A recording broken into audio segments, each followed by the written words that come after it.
Hi guys, कैसे हैं आप सब। उम्मीद करते हैं आप लोग बहुत ही अच्छे होंगे। स्वागत है आप लोगों को मेरे आज की नए वीडियो में। फ्रेंड्स, आज हम जा रहे हैं नेपाल घूमने के लिए। तो देख सकते हैं मेरे बगल में ही एक छोटा सा डैम है जो हमारे ही एरिया में है, माझी पिपराही में है ये डैम। तो इसी के बगल में अब हम इंट्रो शूट कर रहे हैं और अभी अर्ली मॉर्निंग है, तो आप लोग मेरे साथ वीडियो में लास्ट तक बने रहिएगा।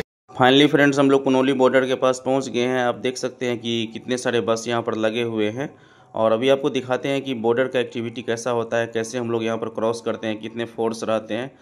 ये हमारे एसएसबी जवान है, आप देख सकते हैं बॉर्डर का एक्टिविटी। तो यहाँ पर वीडियो शूट करना अलाउ नहीं है, फिर भी हम लोग आप लोगों को थोड़ा सा दिखा दिए। यहाँ पर सारा चेकिंग होता है। ये जो सामने देख रहे हैं ये भारत नेपाल मैत्री द्वार है, नो मैंस लैंड है। और यहाँ देख सकते हैं कि मेरा बाइक लगा हुआ है यहाँ और नेपाली फोर्स आपको नज़र आता होगा।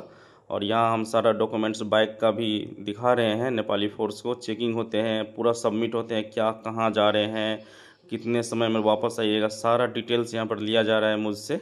ये सुरक्षा की दृष्टि से अच्छा भी है। अब हम लोग फ्रेंड्स जा रहे हैं राजविराज भंसार कार्यालय, क्योंकि बाइक का भंसार कटेगा, चालान कटेगा, फिर हम लोग अंदर नेपाल में जा सकते हैं। बारिश का मौसम है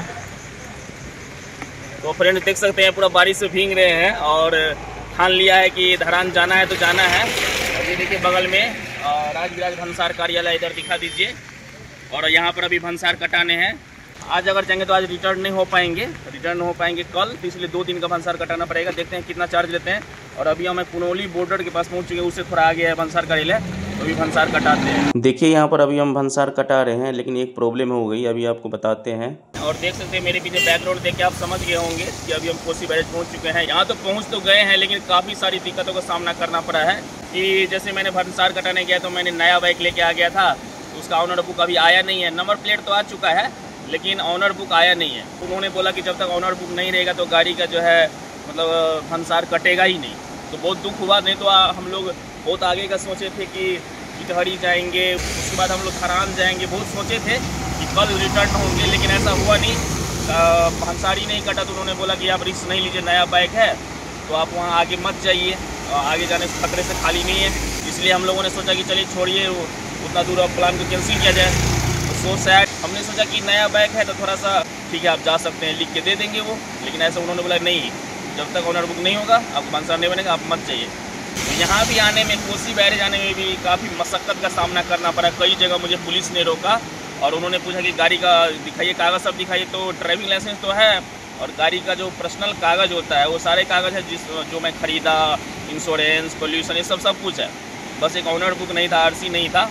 उसके चलते मैंने बोला कि सर मैं एज ए गवर्नमेंट टीचर अभी काम कर रहा हूँ, मैं थोड़ा सा बस नॉर्मल बॉर्डर साइड में ही घूमने के लिए जा रहा हूँ। बहुत सारी चीज़ें इंक्वायरी उन्होंने किया, बहुत सारी चीज़ें पूछे उन्होंने, फिर जाके जो है मतलब इजाज़त मिला कि ठीक है आप लोग जाइए, लेकिन थोड़ा सा अगली बार से ऐसे मत करिएगा। तो मैंने बोला ठीक है सर।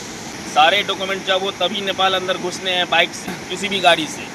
अभी भी देख सकते हैं फ्रेंड्स कि यहाँ पर बारिश हो रही है।